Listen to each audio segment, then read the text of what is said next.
Good afternoon, everybody. You're listening to the Comenius Institute radio show. Thanks ever so much for joining us, whether you are here live with us now or later on as you view this in an archive fashion. We're really happy that you're able to be here. Thanks ever so much for spending some time with us. We here at the Comenius Institute are really interested in education and thankful for all of the kinds of students that have been invested with us over the years. And today we have the great opportunity to hear from an operatic soprano, Leah Joanne. And we're really happy, Leah, for you to be here today. Leah Crochetto, I know that there's some issue with the names. You can just kind of help us with that. Okay, so you're referencing my private Facebook account when you say Leah Joanne. Okay. That is hidden to all the world except for now all of you. No. Oh. Well, we can take that totally down. Fine. No, it's totally fine. But I'm Leah Crochetto, and I am so happy to be with you, Mark. It's, just like sitting in the front row of Claus at LCS back in the day. Although I don't think I ever really sat in the front row unless you made me. Oh, really? I think so. No, but I'm so happy to be here. I am an operatic soprano. People always ask me, what do you do? And I always say I'm a singer, because I always think it's my job to interpret music, all kinds of music, not just opera. But opera is what is or has been paying my bills until this moment. But that is my job. And I love it. I get to share God's gift and that he gave me. I have sung at all the major opera houses in the world. I made my Met debut in 2015.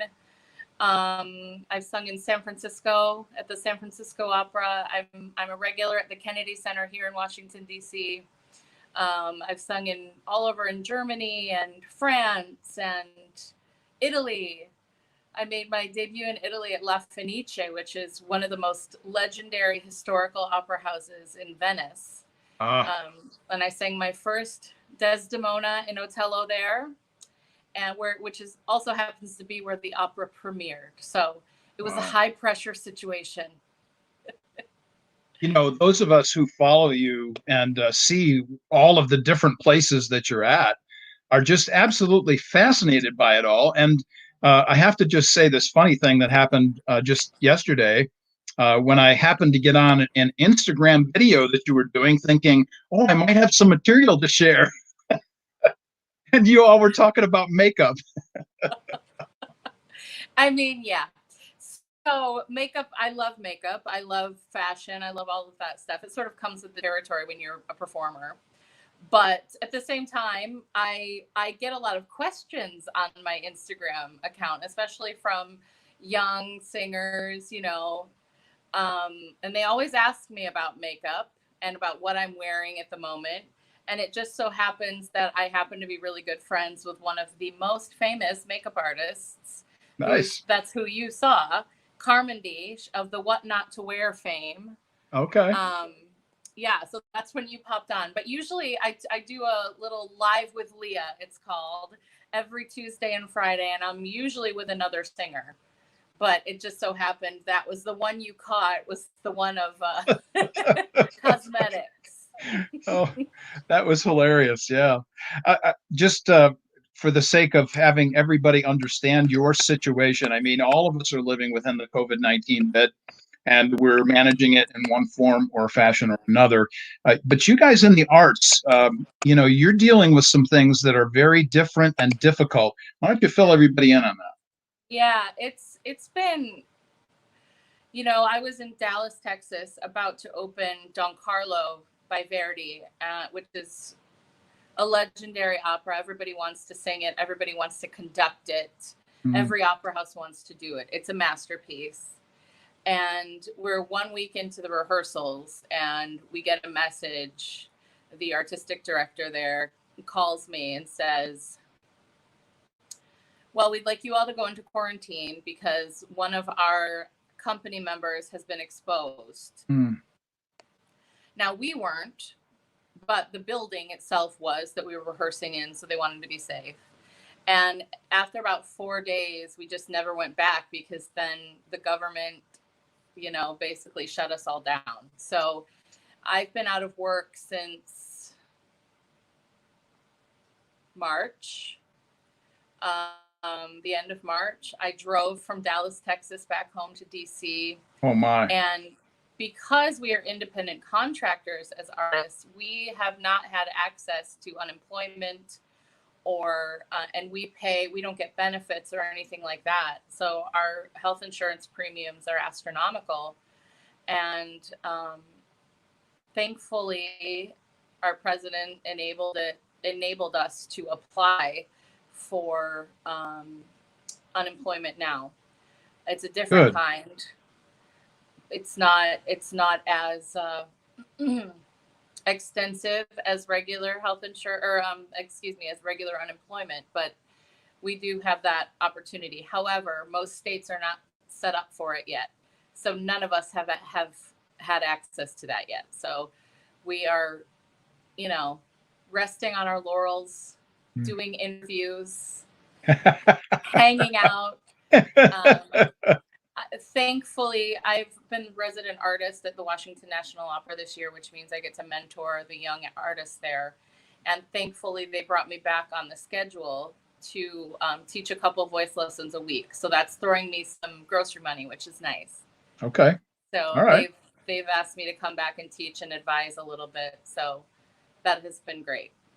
Now, you had said in some of our communication ahead of the interview here today, that our time together, that 2/3, did I hear, or did I read properly? 2/3 of all artists are unemployed now? Unemployed, yep. And nobody's talking about that, which is distressing. I haven't heard one. I've been watching all the press conferences because I want to know what's going to happen and when I'm going back to work. And nobody has mentioned it from any political standpoint at all. I feel like we're sort of the forgotten group. We're sending this to the White House as soon as we're finished. I'll march it over there myself. Okay, yeah. So if nobody else is talking about it, we wanted to make sure that you had an opportunity to talk about it, because this is your livelihood. It's a big deal. But now you're transitioning into something brand new that I didn't hear about before. It's really cool. So tell everybody about that. Yeah, so I have been asked by my alma mater. I graduated from Siena Heights University in Adrian, Michigan. Go Saints. I've been asked to join the faculty and to start working with their music students. And I'm going to be working specifically in the musical theater department, which I'm very excited about because that's my other passion, is the theater, and I happen to be able to do both opera and musical theater, as you've heard me. And we're getting a little visitor here.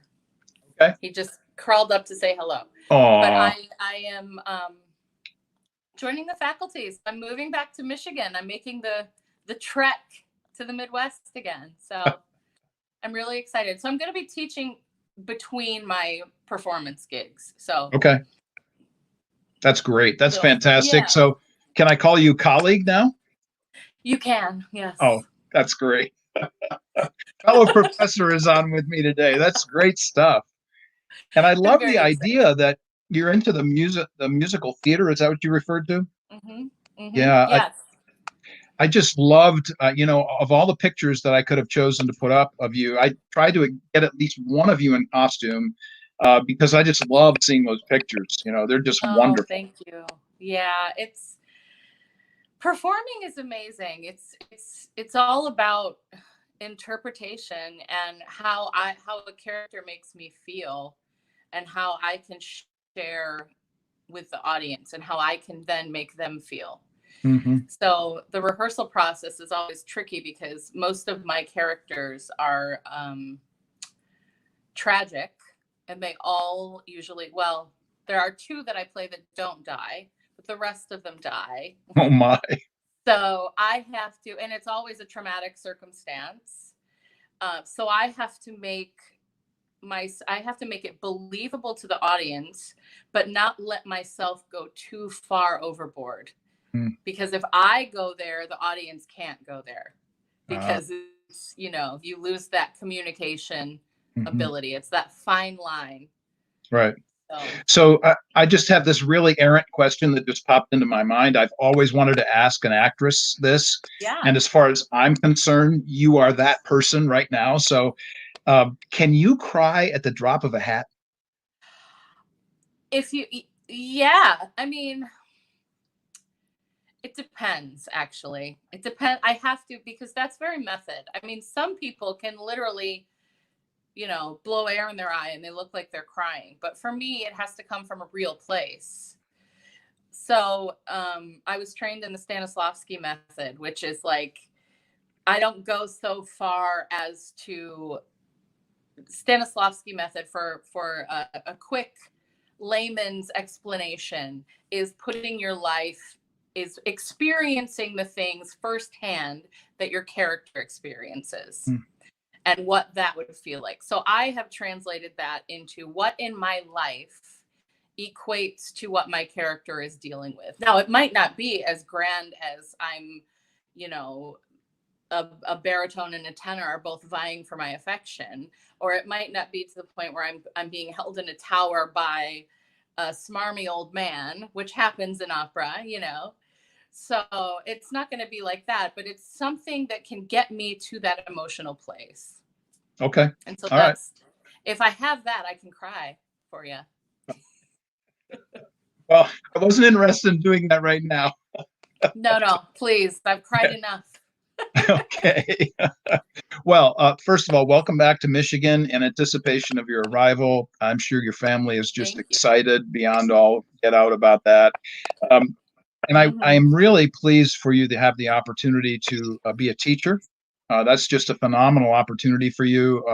Certainly in your wheelhouse, we've watched you perform, and quite frankly, being a prof, there's a performance element to that. Definitely. Definitely. I've been doing, I just guest lectured for the University of Texas at the beginning of the week. And, it was, excuse me, via Zoom. So it was a little bit awkward to have all the kids, and because they're all home, the Hmm. college students are home and learning virtually. So it's a little bit awkward to look at them all, and they're, some of them are sitting outside, and so, everybody's got their hair in a top knot, nobody's put together. So of course you have to perform a little bit to keep them all engaged and make sure that you have something relevant to say. So Mm-hmm. I'm I'm excited really, about that. yeah, I think that's really a powerful venue. Certainly, the virtual element of what we're doing now, and preparing for that. I'm actually setting up part of my study as a studio because I just have to prepare for that element of, who Yeah, knows what's going to happen. right. Exactly. We don't know. That's the thing. I mean, yes, you can watch the news, but even they don't know what's going to Yeah, happen. So, right. Yeah. It's a real difficult situation, and I just wanted to make sure everybody knew about what was going on with you, because obviously you're pretty important to some of us out here in the world. So well, thank you. I yeah. appreciate that. And there have been, we've really banded together as an artist community, and there are several startups that have put out for funding, and we've been releasing music videos of singers and saying, since you enjoyed our music, why don't you donate down below. So one of those is the Artist Relief Tree. It's an amazing thing, started actually by one of the young artists that I'm mentoring at Washington National Opera. So Nice. it's really cool to see him grow in this. That's wonderful. And I would love it personally if you would tag on to all of the different venues that we put this into, Facebook, YouTube, whatever. If you have something special that you want to do and put out there, because quite frankly, like just suggested, there's a lot of us who care about you and care about what you're doing in the world. And if we can support you in that, that'd be great for us. Thank you. That means a lot to me. Thank you so much. Well, I wanted to kind of broach the subject of, I think, something that really fascinates me, especially. maybe it's because I'm a theologian, maybe it's because I'm, your former teacher and all that kind of stuff. But I'm really fascinated by how you interact as a Christian in the world in which you interact. And I take that wherever you'd like to go, but I want everybody to hear your perspective on how you live your life as a believer. Yeah. So I feel like the media has skewed what my version of Christianity is so much that I find it sometimes offensive to be associated with Christians who may not necessarily be what my faith is to me. So for me, my Christianity is my relationship with God, my acceptance of Jesus as my savior, and knowing that I can trust him in all of my circumstances. And that includes this incredibly despicable pandemic we're living in. And that, for me, my job directly correlates to sharing the love of Christ. When I open my mouth, my voice is directly connected to my soul. And that is something that some people don't understand that. But for me, it's so connected that, it took me a month to even be able to open my mouth during this pandemic because I was in such a, not necessarily, well, kind of a dark place. I was really searching and finding my focus, and God really brought me through that. And the way he did that was through music and through worship. And my voice, because it's so connected to my soul, I feel like every time I open my mouth, I am sharing God's light and God's love. And to me, if my heart is not in the right place, I can't do that fully. And that's what it's about. That's what Christianity is about. It's about grace. It's about meeting people where they are, not trying to change them, but just sharing God's love, because that's what he did. That's what he does for me every day. Who am I to be preaching the word, or who am I to be, saying, pay attention to me, pay attention to me. I'm a nobody. But I believe that God can use me right where I am. And I believe that that's the only way to spread the good news and to spread God's love, is meeting people where they are. That sounds pretty theologically astute as far as I'm concerned. I think if we center our faith on love and grace, we are as theologically sound as Professor Mark Eckel. One of the smartest people I know. So I am. Oh, well, thank you. It's an honor for me to be here with you. Oh, thank you so much. I'm really fascinated by your comments, especially about love and grace. I honestly think that Billy Graham kind of hit the nail on the head when he said, it's not my job to judge, it's my job to love. And that's really how those of us like you and I perhaps function as Christians in the public square. I certainly feel the same way teaching in the public university where I do now, and I love it. I absolutely love it. And I do have young people who come to me, and I don't proselytize. I don't talk about Jesus, God, any of that stuff.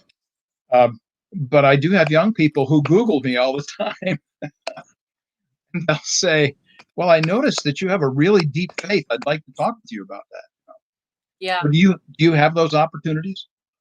Yeah, for sure. There are a lot of like-minded people in my industry, a lot more than people think. And a lot of people that believe the way I do, and that it's all about God's love. And I have been able to share, I talk about my faith freely.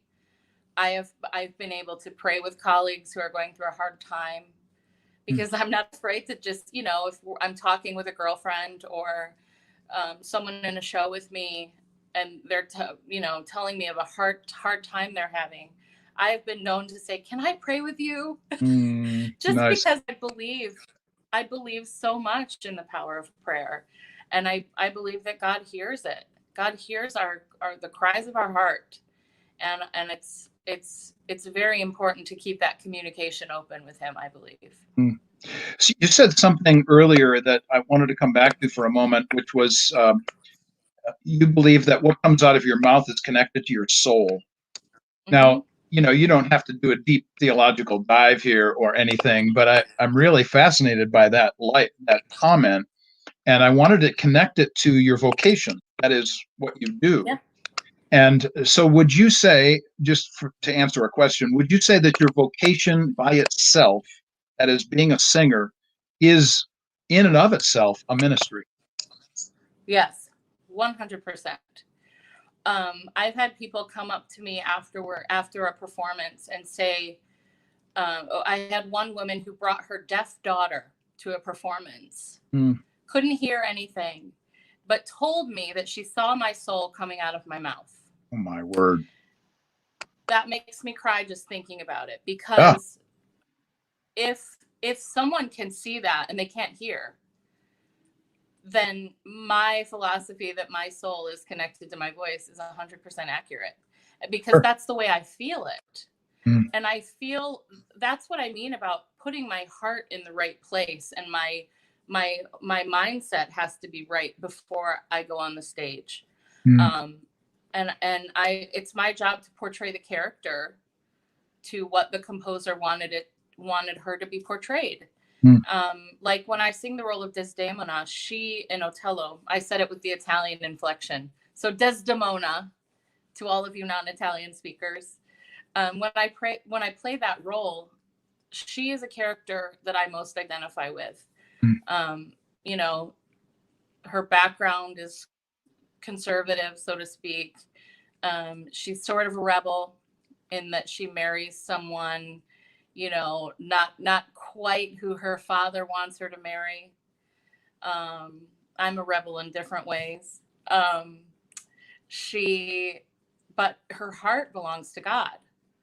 And right before she's going to die, and she knows she's going to die at the end, she sings the Ave Maria. And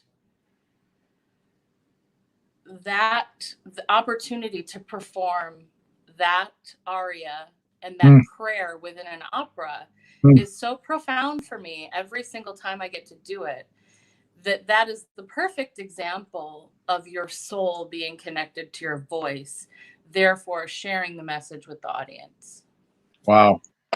That's fantastic. I mean, the detail that you went into to explain that for all of us who, we're not into the whole musical scene like you are all the time. Sure. But, we're just enraptured by it. I think that's what we feel when we go to see a performance is being enraptured by what we hear and see.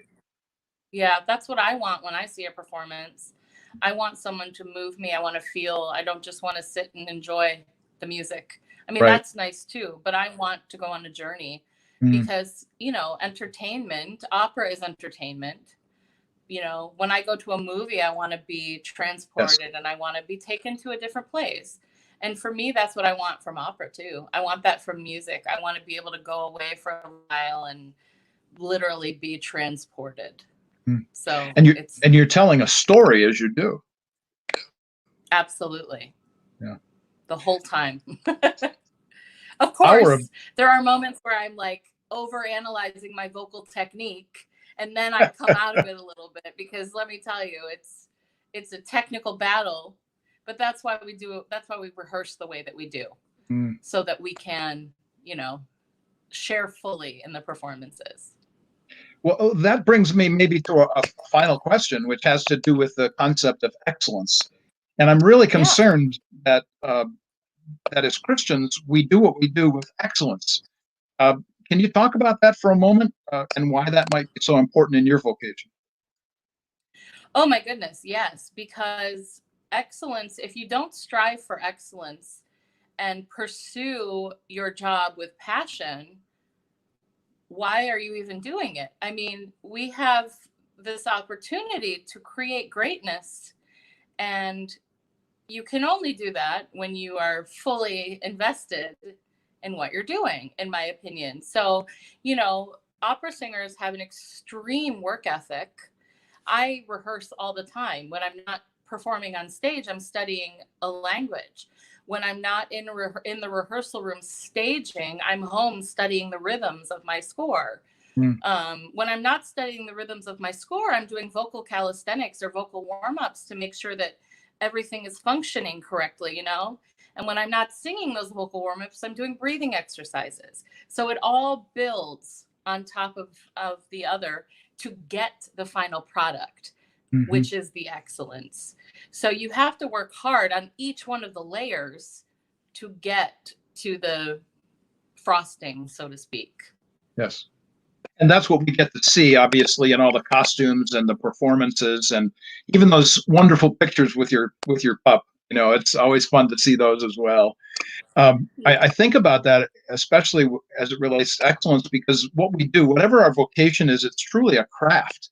It's something that we place so much emphasis in and spend hours. You know, I usually spend about 12 plus hours a day doing what I do, and it's to perform and perfect what it is that I do. And it's so fun to hear you say the same kinds of things. Oh yeah, definitely. People always say, "Oh, what a fun job." And my response is, yeah, I'm extremely lucky and blessed, but the fun part is the performance.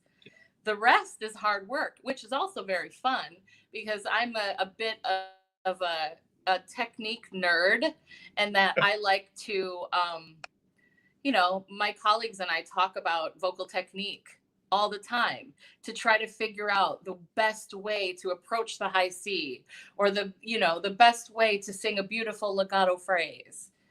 Or how am I going to make it through this coloratura phrase with no breaths? So I'm a bit of a nerd in that I'm constantly trying to find that. So absolutely. That's it's always on my mind. Well, and to all of our benefit, because we're the ones that get to, if we could say it this way, to keep with your metaphor, to taste the whole cake. You know, you have put in the time and the effort and the work that allows us then to truly enjoy the performance. Well, thank you. I'm glad. Well, I'll leave you the last 30, 60 seconds. What would you like to share with everybody before we take off here today? Oh, I just want to share with all of you watching that this situation that we are in is not forever, and God is there for you. All you have to do is reach out and ask him to help you, and he will. I can't even tell you, I was in such a dark place about 2 weeks into the quarantine, and I felt like God refocused me and brought me back to the place of why I'm an opera singer in the first place. And I think if you let him, he'll refocus you too. And that's for everybody. And God's love is greater than any ill feeling that you could feel. So I leave you with that. Thank you. And I will stand with you in your rebellion at any time. Anytime you feel like the rebellious spirit is kicking in with love and grace, then just let me know and I'll stand right there with you. I will. I'll text you and invite you along. There you go. Very good. Leah, it's been a joy to be with you today. Thanks ever so much for sharing some time. Oh, thank you for having me. This has been so great to see your face and chat with you as well. Thank you. That's wonderful. Well, blessings on the rest of the day and safety as you go to Michigan. Thank you. We'll see you on the other side. Yes, we will. Can't wait. All right. Bye for now. Bye.